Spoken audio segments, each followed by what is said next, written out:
الحمدللہ رب العالمین والصلاة والسلام علی محمد الامین واعوذ باللہ من الشیطان الرجیم بسم اللہ الرحمن الرحیم۔ خواتین و حضرات، ہم میزان حصہ دوم میں خور و نوش کے باب کا مطالعہ کر رہے ہیں۔ اس میں بحث یہاں تک پہنچ گئی تھی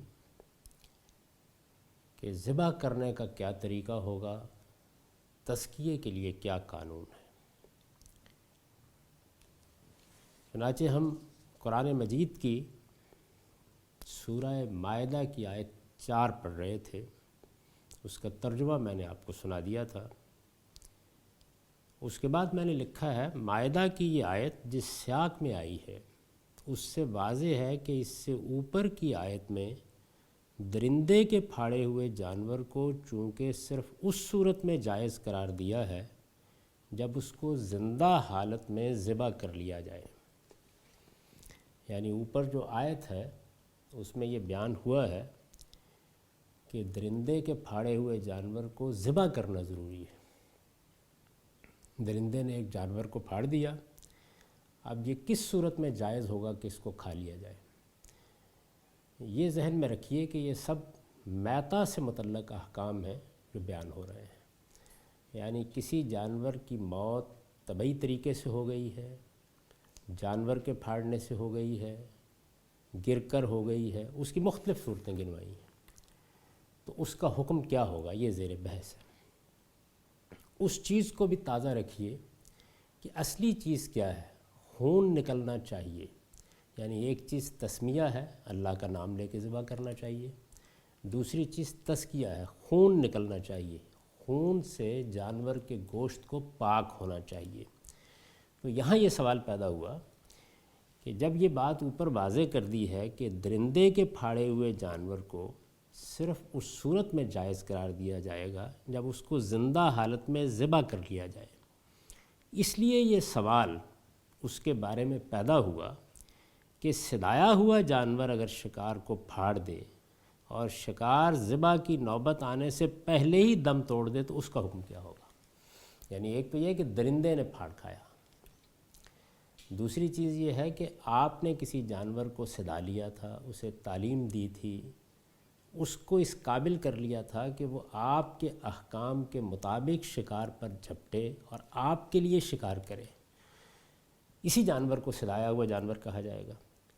تو یہ سوال پیدا ہوا کہ کیا اس کا حکم بھی وہی ہوگا جو درندے کا ہے؟ یعنی اگر اس نے پھاڑ دیا ہے تو ہم صرف اسی صورت میں اس کو کھا سکیں گے جب کہ اسے زندہ پا کر ذبح کر لیں، یا کوئی اور حکم ہوگا۔ صدایا ہوا جانور اگر شکار کو پھاڑ دے اور شکار ذبح کی نوبت آنے سے پہلے ہی دم توڑ دے تو اس کا حکم کیا ہوگا؟ اس سوال کا جواب اس آیت میں یہ دیا گیا ہے کہ اس طرح کے جانور کا اسے پھاڑنا ہی اس کا تزکیہ ہے۔ یعنی درندے کے پھاڑنے سے تو تزکیہ نہیں ہوا، لیکن جب صدائے ہوئے جانور نے اس کو پھاڑا ہے تو پھر اس کا پھاڑنا ہی اس کا تزکیہ ہے، لہٰذا اسے ذبح کیے بغیر کھایا جا سکتا ہے۔ تاہم اس کے لیے یہ ضروری ہے کہ وہ اسے اپنے مالک کے لیے روک رکھے۔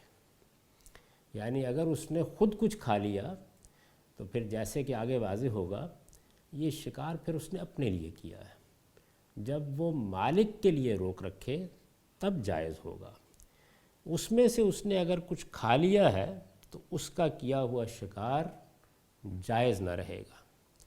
آیت میں یہ شرط مما امسکنا علیکم کے الفاظ میں بیان ہوئی ہے۔ یعنی اوپر جو آیت زیر بحث تھی اس میں یہ ارشاد فرمایا تھا کہ فَكُلُوا مِمَّا أَمْسَكْنَا عَلَيْكُمْ، یعنی جو وہ تمہارے لیے روک رکھیں ان کو کھا سکتے ہو۔ اس معاملے میں درندے اور پرندے کے شکار کے درمیان فرق کرنے کی بھی کوئی وجہ نہیں ہے۔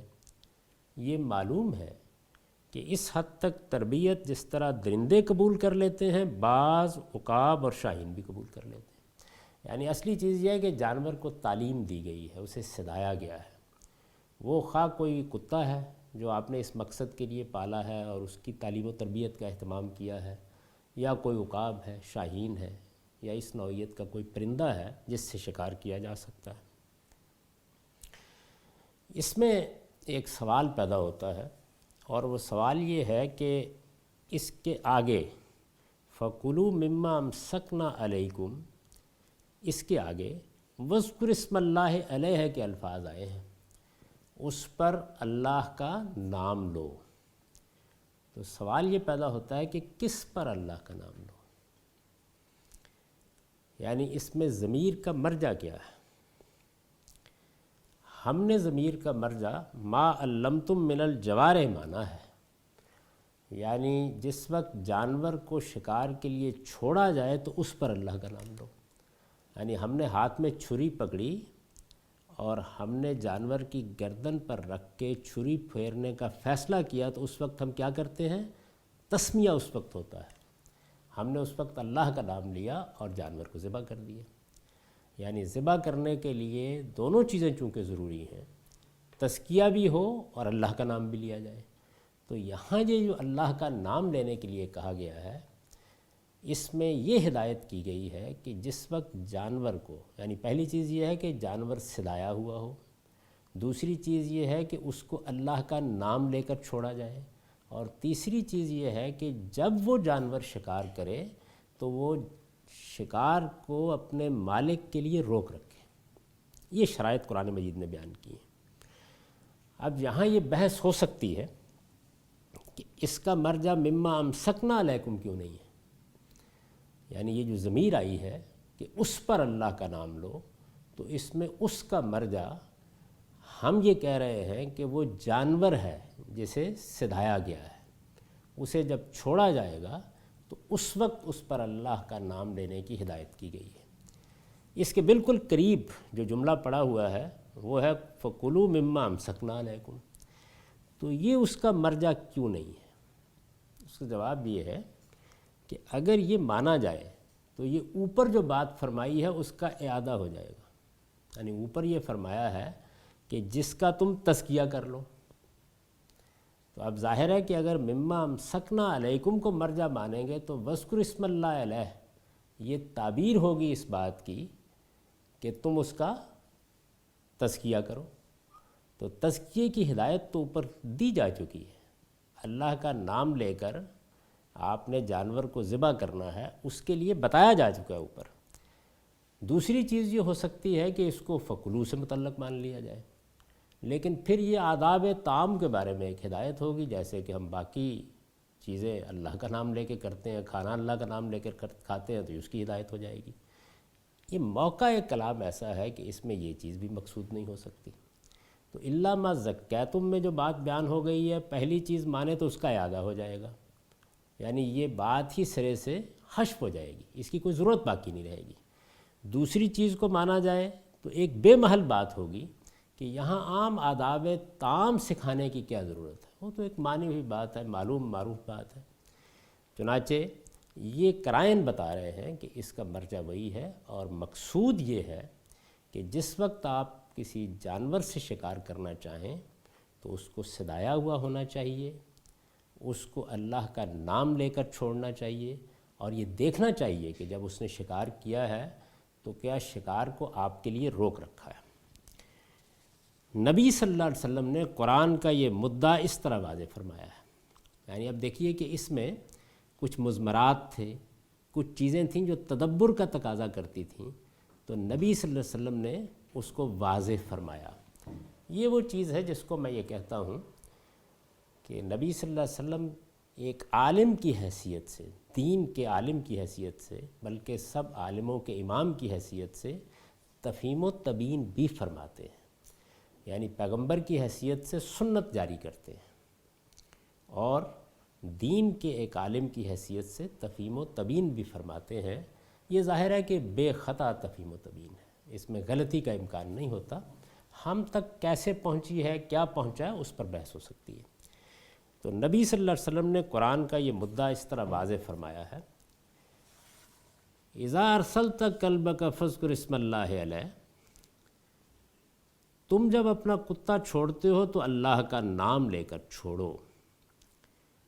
فَإِنْ أَدْرَكْتَهُ لَمْ يَقْتُلْ فَاذْبَحْ وَاذْكُرِ اسْمَ اللَّهِ عَلَيْهِ، پھر اگر دیکھو کہ اس نے شکار کو مارا نہیں یعنی پھاڑا نہیں تو اللہ کا نام لے کر ذبح کر لو۔ وَإِنْ أَدْرَكْتَهُ قَدْ قَتَلَ وَلَمْ يَأْكُلْ كُلْ فَقَدْ أَمْسَكَهُ عَلَيْكَ، اور اگر دیکھو کہ مار ڈالا ہے مگر اس میں سے کچھ کھایا نہیں تو تم اسے کھا سکتے ہو، اس لیے کہ یہ اس نے تمہارے لیے روک رکھا ہے۔ وَإِنْ وَجَدْتَهُ قَدْ أَكَلَ مِنْهُ فَلَا تَأْتَمْ مِنْهُ شَيْئًا، لیکن اگر کھا لیا ہو تو اسے کھانا جائز نہیں ہے۔ فَإِنَّمَا أَمْسَكَ عَلَى نَفْسِهِ، کیونکہ یہ پھر اس نے اپنے لیے روکا ہے۔ وَإِنْ خَالَتَ كَلْبُكَ كِلَابًا فَقَتَلْنَ فَلَمْ يَأْكُلْنَ فَلَا تَأْكُلْ مِنْهُ شَيْئًا فَإِنَّكَ لَا تَدْرِي أَيُّهَا قَتَلَ، اگر دوسرے کتے بھی اپنے کتے کے ساتھ اس طرح دیکھو کہ انہوں نے شکار کو مار دیا ہے اور اس کو کھایا نہیں تو نہ کھاؤ، اس لیے کہ تم نہیں جانتے کہ ان میں سے کس نے مارا ہے۔ اس سے اندازہ کیا جا سکتا ہے کہ رسالت مآب صلی اللہ علیہ وسلم کس دقت نظر کے ساتھ اگر کبھی تفہیم و تبیین فرماتے ہیں تو فرماتے ہیں، یعنی ایک ایک چیز کو واضح فرما دیا ہے۔ تو اس سے اب جو ہمارے سامنے قانون واضح ہوا وہ قانون یہ ہے کہ جانور بھی، سلایا ہوا جانور بھی ایسے ہی ہے جیسے آپ کے ہاتھ میں پکڑی ہوئی چھری ذبح کرتی ہے، وہ جانور پھاڑ دیتا ہے۔ اس کا پھاڑنا ایسے ہی ہے، اس لیے کہ خون نکل جائے گا اس کے پھاڑنے کے نتیجے میں، اس کا پھاڑنا ایسے ہی ہے جیسے کہ چھری سے ذبح کر دینا۔ جانور تڑپ کر مرے گا وہ حلال ہے، جائز ہے، لیکن جانور کو اللہ کا نام لے کے چھوڑیں گے اور یہ دیکھیں گے کہ اس نے مالک کے لیے روکا ہے یا اس میں سے خود کچھ کھا لیا ہے۔ اگر اشتباہ ہو گیا ہے، نبی صلی اللہ علیہ وسلم نے اشتباہ کی صورت بھی بیان کر دی ہے کہ کتے دوسرے بھی تھے۔ وَإِنْ خَالَتَ كَلْبُكَ كِلَابًا، یعنی میں نے اپنا کتا، میں نے اپنا جانور شکار پر چھوڑا، کچھ دوسرے کتے بھی جھپٹ پڑے، کوئی دوسرا آدمی بھی شکار کھیل رہا تھا، یا یہ ممکن ہے کہ وہ کتے شکاری نہ ہی ہوں، وہ بھی اگر جھپٹ پڑے ہیں تو پھر بھی نہیں کھایا جائے گا، اس لیے کہ اب یہ متعین نہیں ہے کہ کس نے پھاڑا ہے۔ آیت میں میتت کے بعد دوسری اور تیسری چیز بہایا ہوا خون اور سور کا گوشت، یعنی ہم نے جو طریقہ اختیار کیا وہ یہ تھا کہ جو چیزیں آیت میں حرام قرار دی گئی ہیں، اور ان کے بارے میں یہ واضح کر چکا ہوں کہ وہ اصل میں وہ چیزیں تھیں جن کے حلال ہونے کا شبہ ہو سکتا تھا، اللہ نے اس میں اپنا فیصلہ صادر فرمایا ہے۔ تو اس میں میتا کی بحث یہاں پوری ہو گئی۔ اب دوسری اور تیسری چیز بہایا ہوا خون اور سور کا گوشت ہے۔ ان میں سے سور کے گوشت کا معاملہ تو کسی وضاحت کا محتاج نہیں ہے، یعنی اس میں تو ایسے ہی ہے کہ ایک جانور کے بارے میں بتا دیا گیا ہے کہ اب آپ اس کا گوشت نہیں کھا سکتے۔ کیوں نہیں کھا سکتے وہ وجہ پیچھے بیان ہو چکی ہے، اس پہ ہم گفتگو کر چکے ہیں کہ اس جانور کی کیا خاص بات ہے جس کی بنا پر اللہ تعالیٰ نے یہ فیصلہ فرمایا کہ اس کا گوشت کھانا حرام ہوگا۔ یہاں جو چیز زیر بحث ہے وہ وضاحت طلب پہلو ہے، تو اس میں کوئی چیز ایسی محتاج وضاحت نہیں ہے۔ بہائے ہوئے خون کی حرمت کے بارے میں یہ بات البتہ واضح رہنی چاہیے کہ اس کے لیے دمن مسفوحن کے جو الفاظ اصل میں آئے ہیں ان کا مفہوم وہی ہے جو عام بول چال میں ان الفاظ سے سمجھا جاتا ہے۔ اس سے پہلے میں یہ عرض کر چکا ہوں کہ میتا کا لفظ بھی عرف کے لحاظ سے آیا ہے، یعنی عام بول چال میں جن جانوروں کو، جن مرے ہوئے جانوروں کو مردار کہا جاتا ہے، قرآن کا مقصود بھی وہی ہے۔ یہاں لغت کے اطلاق کی بحث نہیں ہوگی، یعنی لغوی اعتبار سے تو ہر مرا ہوا جانور میتا ہے، مردار ہے، لیکن یہ کہ مردار کا لفظ عرف میں کس مفہوم پر بولا جاتا ہے وہ مقصود ہے۔ تو یہاں بھی وہی چیز ہے کہ جب آپ کہتے ہیں کہ وہ بہتا ہوا خون نہیں ہونا چاہیے، یعنی اصل چیز یہ ہے کہ جس وقت ایک آدمی خون پیتا ہے یا خون کے بارے میں بے پرواہ ہوتا ہے کہ جس طریقے سے اس نے گوشت کھا لیا اسی طرح خون کے 2 گھونٹ بھی پی لیے، تو یہ چیز ہے کہ جس کو ممنوع قرار دیا گیا ہے کیونکہ یہ درندگی کی علامت ہے۔ تلی اور جگر کے متعلق یہ بات اگرچہ کہی جا سکتی ہے کہ یہ بھی در حقیقت خون ہی، لیکن جس طرح کے زمخشری کے حوالے سے اوپر ہم نے بیان کیا ہے، عرف استعمال کا تقاضا ہے کہ ان پر اس کا اطلاق نہ کیا جائے، یعنی یہاں بھی وہی اصول ہوگا کہ عرف یہ کہتا ہے کہ یہ خون نہیں قرار دیے جا سکتے۔ تلی کو عرف میں تلی ہی کہا جائے گا، جگر کو عرف میں جگر ہی کہا جائے گا، اگرچہ وہ سراسر خون ہوتے ہیں، لیکن کوئی آدمی اگر تلی کھائے یا جگر کھائے تو عرف میں اس طرف دھیان نہیں جاتا کہ اس نے خون پی لیا ہے، تو وہ جو نفسیاتی اثر خون کے پینے سے ہو سکتا ہے وہ یہاں پر زیر بحث نہیں آتا، اس وجہ سے اس پر اس کا اطلاق نہیں ہوگا۔ اسی طرح مسفوحاً کی قید سے معلوم ہوتا ہے کہ رگوں اور شریانوں میں رکا ہوا خون بھی حرمت کے اس حکم سے مستثنیٰ ہے، یعنی یہ اللہ تعالیٰ کی عنایت ہے۔ اگر یہ پابندی بھی عائد کر دی جاتی تو پھر رگوں اور شریانوں سے خون نچوڑ لینا کوئی آسان کام نہ ہوتا۔ فرمایا کہ نہیں، اس کے اندر یہ نفسیاتی احساس ختم ہو جاتا ہے، اس وجہ سے دم مسفوح، بہتے ہوئے خون کی، کہ آپ نے پیالہ بھر لیا، آپ نے 2 گھونٹ پی لیے، اس کو ممنوع قرار دیا گیا ہے۔ اس کے بعد چوتھی اور آخری چیز غیر اللہ کے نام کا ذبیحہ ہے۔ قرآن نے سورہ انعام کی زیر بحث آیت میں واضح کر دیا ہے کہ اس کی حرمت کا باعث خود جانور کا رجس یعنی ظاہری نجاست نہیں بلکہ ذبح کرنے والے کا فسق ہے، یعنی جانور کو کوئی خباثت لاحق نہیں ہے۔ یہ ہم پہلے بیان کر چکے کہ بنیادی چیز تو خبیث و طیب کا فرق ہے۔ وہ جانور جو کھانے کے لیے طیب ہیں وہ حلال ہیں، اور وہ جانور جو کھانے کے لیے طیب نہیں ہیں، جن کو قرآن خبائث سے تعبیر کرتا ہے، وہ حرام ہے۔ تو یہاں کیا ہوا ہے، یعنی جانور تو بھیڑ ہے، بکری ہے، جانور گائے ہے، بھینس ہے، اس کو غیر اللہ کے نام پر ذبح کر لیا گیا ہے۔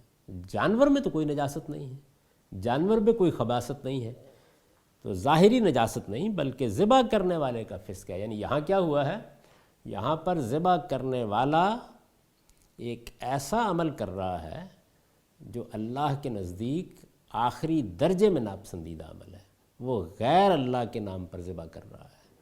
وہ ایک جانور کی جان جس کا خالق اللہ ہے، جس کی جان لینے کا اذن وہی دے سکتا تھا، وہ اس کے اذن کے بغیر ذبح کر رہا ہے، اس لیے کہ اللہ کا نام لینا اذن کی علامت ہے، اس نے غیر اللہ کا نام لے لیا ہے۔ غیر اللہ کے نام پر ذبح کرنا چونکہ ایک مشرکانہ فعل ہے، اس لیے اسے فسق سے تعبیر فرمایا ہے۔ شرک سے بڑا کوئی فسق نہیں ہے، یہ خدا سے بغاوت ہے، خدا کے مقابلے میں افترا کرنا ہے، اللہ پر جھوٹ باندھنا ہے۔ یہ ظاہر ہے کہ علم و عقیدہ کی نجاست ہے۔ اس طرح کی نجاست جس چیز کو بھی لاحق ہو جائے، عقل کا تقاضا ہے کہ اس کا حکم یہی سمجھا جائے۔ یعنی جانور تو اگرچہ جائز تھا، اسے ذبح کیا گیا ہے، پہلی چیز تو یہ تھی نا کہ جانور حلال ہو، خبائث میں سے نہ ہو، وہ شرط پوری ہو گئی۔ دوسری چیز یہ ہے کہ اسے ذبح کیا جائے، یعنی اس طریقے سے اس کی جان لی جائے کہ خون نکل جائے، وہ شرط بھی پوری ہو گئی۔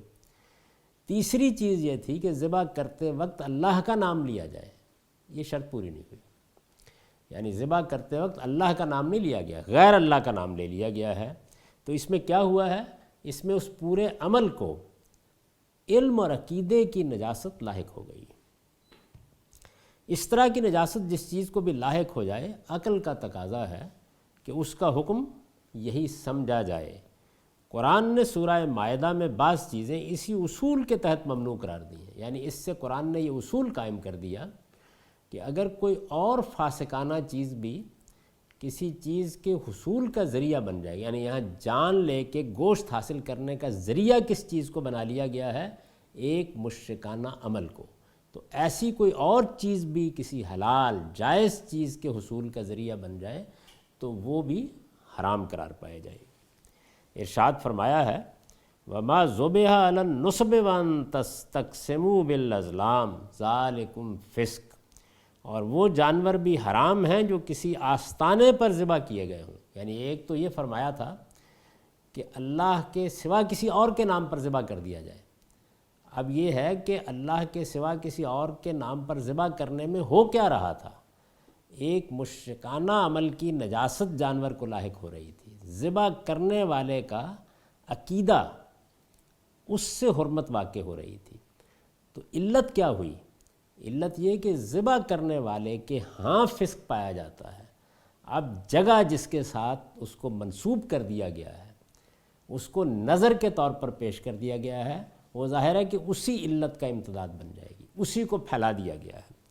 تو فرمایا کہ کسی آستانے پر ذبح کر دیا گیا، یعنی خدا کے سوا کسی اور کے نام پر تو ذبح نہیں کیا گیا، خدائی کا نام لے کے ذبح کیا گیا ہے، لیکن کسی قبر کی نظر کر دیا گیا ہے، کسی مزار کی نظر کر دیا گیا ہے، کسی بت کی نظر کر دیا گیا ہے۔ اگر یہ صورت ہے تو اس میں بھی جانور حرام ہو جائے گا۔ تیسرا یہ فرمایا اور یہ بھی کہ تم ان کا گوشت جوئے کے تیروں سے تقسیم کرو، یہ سب باتیں فسق ہیں۔ یعنی اگر اس چیز کے حاصل کرنے کا ذریعہ غلط ہے، جیسے مثال کے طور پر ہم کہتے ہیں کہ ویسے تو روپے کو کوئی نجاست نہیں لگی ہوئی، وہی روپیہ ہے، آپ جائز طریقے سے کما کے لائے تو جائز، لیکن اگر آپ نے جوا کھیل کے وہ روپیہ حاصل کر لیا، اگر آپ نے غبن کر کے وہ روپیہ حاصل کر لیا، اگر آپ نے خیانت کر کے وہ روپیہ حاصل کر لیا، تو اس روپے کا استعمال ناجائز ہو جائے گا۔ یہاں فرمایا کہ اس جانور کا گوشت بھی ناجائز ہو جائے گا، کیونکہ آپ نے اس کو غلط طریقے سے حاصل کیا ہے۔ استاذ امام امین احسن اصلاحی اس کی تفسیر میں لکھتے ہیں، یعنی انہوں نے کچھ چیزوں کی وضاحت فرمائی ہے، اس کو میں نے اقتباس کیا ہے۔ وہ لکھتے ہیں وَمَا ذُبِحَ عَلَى النُّصُبِ، نصب تھان اور استھان کو کہتے ہیں۔ تھان اور استھان یہ الفاظ بولے جاتے ہیں بتوں کے لیے جو زیارت گاہیں بنائی جاتی تھیں، یا ایسی جگہیں کہ جن کو زیارت گاہ قرار دے دیا جائے، خواہ وہ بتوں کے لیے ہوں یا کسی اور کے لیے۔ عرب میں ایسے تھان اور استھان بے شمار تھے جہاں دیویوں، دیوتاؤں، بھوتوں، جنوں کی خوشنودی کے لیے قربانیاں کی جاتی تھیں۔ قرآن نے اس قسم کے ذبیحے بھی حرام قرار دیے، یعنی یہ جو فرمایا وَمَا ذُبِحَ عَلَى النُّصُبِ، تو اس میں در حقیقت اس طرح کے سب ذبیحے حرام قرار دینے کا اعلان کر دیا گیا۔ قرآن کے الفاظ سے یہ بات صاف نکلتی ہے کہ ان کے اندر حرمت مجرد با ارادہ تقرب و خوشنودی استھانوں پر ذبح کیے جانے ہی سے پیدا ہو جاتی ہے۔ یہ اللہ تعالیٰ کی فقہ ہے، یعنی اس میں ہمیں یہ تعلیم دی جا رہی ہے کہ علت کا اشتراک کس طرح چیزوں کو اپنے دامن میں لے لیتا ہے۔ تو یہاں کیا بتایا قرآن نے؟ مولانا لکھتے ہیں قرآن نے یہ بتایا ہے کہ جانور ذبح اللہ ہی کے نام پر کیا گیا ہے، لیکن جس تھان یا جس استھان یا جس بارگاہ میں اس کو پیش کیا گیا ہے یا جس تھان کی نظر کیا گیا ہے، اس سے مقصود کیا تھا؟ اس خانقاہ، اس مزار یا اس بت یا دیوی جس کی بھی نظر کیا گیا ہے، خوشنودی اور تقرب حاصل کرنا، مجرد با ارادہ تقرب و خوشنودی، یعنی اس کے ذریعے سے میں اللہ کے قریب ہو جاؤں گا، یہ وسیلہ بنے گا، اس کی خوشنودی مجھے حاصل ہو جائے گی، اس کا کرم مجھ پر ہو جائے گا، یہ چیز اس میں شامل ہو گئی ہے۔ تو اس کو قرآن مجید نے حرمت کی وجہ بتایا ہے۔ اس سے بحث نہیں کہ ان پر نام اللہ کا لیا گیا ہے یا کسی غیر اللہ کا۔ اگر غیر اللہ کا نام لینے کے سبب سے ان کو حرمت لاحق ہوتی تو ان کے علیحدہ ذکر کرنے کی ضرورت نہیں تھی۔ اوپر وما احل لغیر اللہ بہ کا ذکر گزر چکا ہے، وہ کافی تھا۔ یعنی اگر تو یہ بتانا مقصود ہوتا کہ آپ کسی تھان یا استھان پر اگر غیر اللہ کے نام پر ذبح کریں گے تو یہ بات تو اوپر بیان ہو گئی۔ جب تشریح اور توضیح میں یہ نئی بات بیان کی گئی ہے تو اب گویا یہ معلوم ہوا کہ قرآن مجید اپنی اس فقہ میں یہ بتا رہا ہے کہ جب ہم نے غیر اللہ کے نام کا ذبیحہ حرام کر دیا تو جس وجہ سے حرام کیا ہے وہ وجہ بعض اور صورتوں میں بھی پائی جا سکتی ہے۔ ذبح تو اللہ کے نام پہ آپ نے کیا، لیکن نظر غیر اللہ کی کر دیا، غیر اللہ کی بارگاہ میں پیش کر دیا، تو یہ چیز بھی اپنے اندر وہی مشرکانہ توہم رکھتی ہے۔ اس میں بھی غیر اللہ کا تقرب یا اس کی خوشنودی حاصل کرنے کے لیے اللہ تعالیٰ کے نام پر ذبح کیا ہے کیا جانور، اس کی نظر کر دیا گیا ہے، تو یہ چیز بھی حرمت کا باعث بن جائے گی۔ استاذ امام لکھتے ہیں ہمارے نزدیک اسی حکم میں وہ قربانیاں بھی داخل ہیں جو مزاروں اور قبروں پر پیش کی جاتی ہیں۔ یعنی ہمارے ہاں اب دیوی، دیوتا، بھوت، جن وہ تو نہیں رہے، اہل عرب کے تھان استان تو نہیں ہیں، لیکن اگر کسی صاحب قبر یا صاحب مزار کی نظر آپ کر دیں تو اشتراک علت کی بنیاد پر اس کا حکم بھی وہی ہوگا۔ ان میں بھی صاحب مزار اور صاحب قبر کی خوشنودی مد نظر ہوتی ہے۔ اب ظاہر بات ہے کہ اس میں کوئی صورت اگر اور ہوگی تو اس کا حکم بھی الگ ہو جائے گا، لیکن عام طور پر یہی چیز پیش نظر ہوتی ہے۔ ذبح کے وقت نام چاہے اللہ کا لیا جائے یا صاحب قبر و مزار کا، ان کی حرمت میں دخل نام کو نہیں بلکہ مقام کو حاصل ہے۔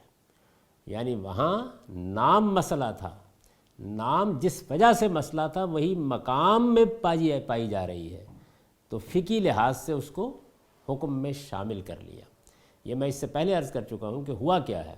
قرآن مجید نے سورہ انعام میں بھی، سورہ بقرہ میں بھی اور سورہ نحل میں بھی وہی حرمتیں بیان کی تھیں جو اصلاً اللہ تعالیٰ کے حکم پر صادر ہوئی ہیں۔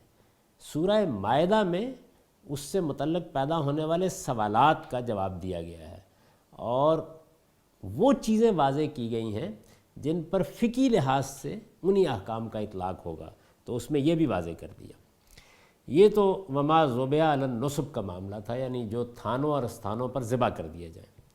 دوسری چیز کیا تھی؟ دوسری چیز تھی وَأَن تَسْتَقْسِمُوا بِالْأَزْلَامِ، یعنی تم جوئے کے تیروں سے گوشت تقسیم کرو۔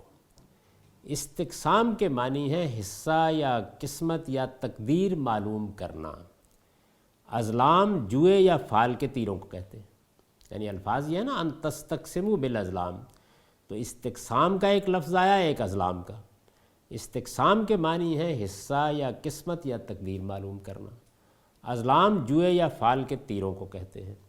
عرب میں فال کے تیروں کا بھی رواج تھا جن کے ذریعے سے وہ اپنے زوم کے مطابق غیب کے فیصلے معلوم کرتے تھے، اور جوئے کے تیروں کا بھی رواج تھا جن کے ذریعے سے وہ گوشت یا کسی چیز کے حصے حاصل کرتے تھے۔ اب جو فال کے تیر ہیں ان سے تو گوشت حاصل نہیں کیا جاتا تھا، تو حرمت حلت کا کوئی سوال نہیں تھا۔ یہاں چونکہ کھانے کی چیزیں زیر بحث ہیں تو اس وجہ سے دوسری چیز مراد ہو سکتی ہے، یعنی تم ان تیروں کے ذریعے سے جوا کھیل کر گوشت حاصل کرو۔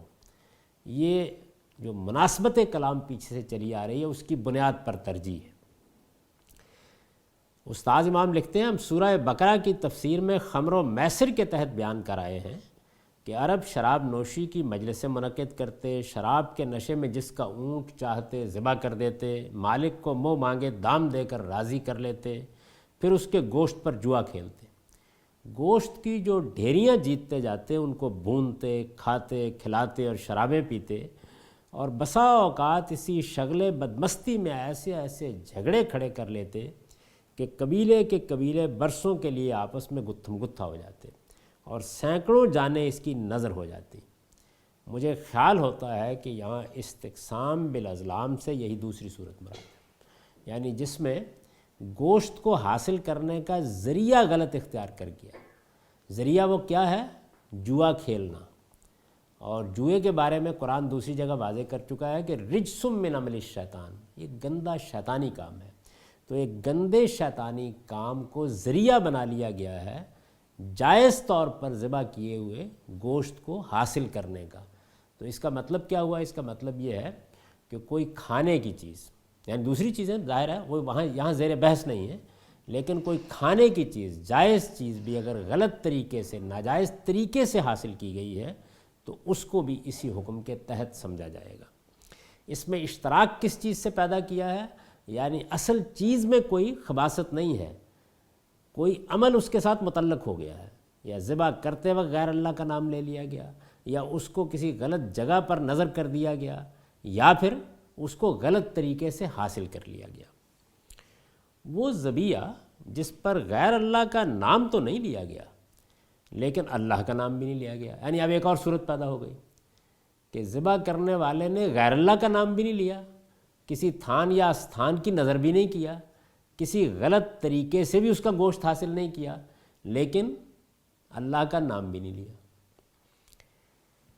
وہ بھی اسی کے تحت ہے، یعنی اس کو بھی قرآن مجید نے اسی کے تحت شامل کر دیا۔ قرآن مجید میں اس کو اسی طرح فسق قرار دیا گیا ہے جس طرح ما احل لغیر اللہ بہی کو قرار دیا گیا ہے، یعنی جیسے اللہ تعالیٰ نے یہ فرمایا ہے اسی طرح اس کے بارے میں بھی صراحت کرتی ہے۔ سورہ انعام میں جانوروں سے متعلق اہل عرب کے بعض توہمات کی تردید کرتے ہوئے فرمایا ہے وَلَا تَأْكُلُوا مِمَّا لَمْ يُذْكَرِ اسْمُ اللَّهِ عَلَيْهِ وَإِنَّهُ لَفِسْقٌ وَإِنَّ الشَّيَاطِينَ لَيُوحُونَ إِلَىٰ أَوْلِيَائِهِمْ لِيُجَادِلُوكُمْ وَإِنْ أَطَعْتُمُوهُمْ إِنَّكُمْ لَمُشْرِكُونَ، اور تم اس جانور کو نہ کھاؤ جسے اللہ کا نام لے کر ذبح نہ کیا گیا ہو، بے شک یہ فسق ہے، اور شیاطین اپنے ساتھیوں کو القاء کر رہے ہیں تاکہ وہ تم سے جھگڑیں، اور تمہیں معلوم ہونا چاہیے کہ تم لوگوں نے اگر ان کا کہا مانا تو تم بھی مشرک ہو جاؤ گے۔ اب ظاہر ہے کہ یہاں پر جو چیز زیر بحث ہے وہ اللہ کا نام نہ لینا ہے۔ اللہ کا نام نہ لینے کا باعث کیا ہوگا؟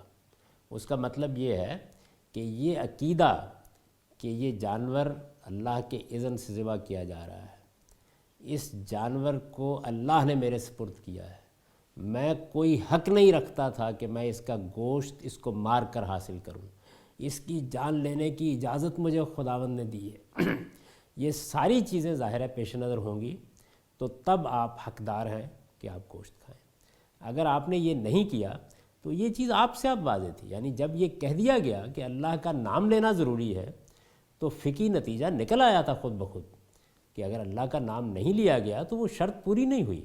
یعنی جب یہ کہا گیا کہ تزکیہ ہو تو جائز ہوگا، تسمیہ ہو تو جائز ہوگا، تو شرائط کا پورا نہ ہونا آپ سے آپ یہ نتیجہ نکالے گا، لیکن اس میں اشتباہ ہو سکتا تھا، تو یہ بات بھی واضح کر دی اللہ تعالیٰ نے۔